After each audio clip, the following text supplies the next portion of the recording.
Donc, je m'appelle Alain Toledano, cancérologue au centre de radiothérapie Hartmann à Levallois. Bien entendu, on va vous présenter les partenaires de cette association qu'on inaugure ce soir, qui s'appelle Sport pour vaincre le cancer. Donc Olivier Baudusseau, qui va être président de l'association, qui est mon ami et associé, vous parlera bien entendu du centre Hartmann, de l'équipe qui va animer cette association. Nous lui souhaitons une longue vie et de belles réalisations déjà. Alors je vais vous présenter un petit peu la soirée, pourquoi nous sommes là. C'est vrai que tout le monde sait autour du cancer qui génère la fragilité, la rupture psychosociale, que la réponse souvent de la médecine et des soignants est une réponse technique. On traite beaucoup la maladie. Est-ce qu'on traite bien les malades? Pas si sûr que ça. Donc encadrer de façon globale, c'est se préoccuper de tout un tas de paramètres. Bien sûr le psychique, le physique, et il y a certaines valeurs qu'on souhaite porter. Alors nous avons naturellement consacré le sport ce soir, tout comme d'autres actions qui sont menées par les équipes soignantes. Et autour du cocktail, on pourra faire les présentations. Il y a une vingtaine de corps de métiers différents, paramédicaux, qui travaillent au quotidien pour aider chacun à se réhabiliter, à aller mieux. Donc ce soir, on va, je dirais, butiner, présenter de nombreux projets que l'association qui vient de naître, a déjà mis en place.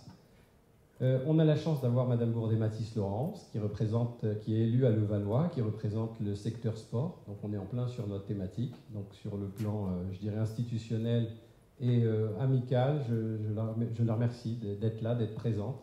Puis on remercie par son intermédiaire Monsieur le maire, qui a eu la vision, il y a un an, d'autoriser assez rapidement et sans contrainte la construction de l'Institut Raphaël. Alors pourquoi Raphaël? C'est l'ange de la guérison. L'Institut Raphaël est un bâtiment à Levallois, au 3 boulevard Bineau, qui va émerger au printemps 2018. On passera un tout petit film de 3 minutes et qui va, je dirais, abriter tous ces médicaux, paramédicaux, où il va y avoir une salle de sport, un salon d'esthétique, des programmes de réhabilitation, de l'après-cancer et d'accompagnement des patients. Et ça, c'est grâce à M. Balkany qu'on remercie. Et voilà, je lui dirai, mais je pense que vous lui transmettrez aussi. Donc je remercie aussi tous les partenaires qui se sont associés à cette... j'ai envie d'oublier personne, mais j'ai mon ami ici présent et directeur du centre Hartmann qui s'appelle Émile Dinet et qui nous soutient dans toutes nos folies et qui est là au quotidien pour structurer. Michel Botquet qui est le responsable du groupe Elsan des 120 hôpitaux et qui a considéré finalement... Oui Michel, voilà, il est au fond. Et qui a considéré que finalement, la médecine chinoise, le yoga ou l'acupuncture avaient leur place dans tous les hôpitaux et à une échelle nationale est en train de porter un projet. Et je crois qu'en fait, les beaux projets se font parce qu'il y a des hommes qui y croient, qui sont passionnés et qui font avancer les choses.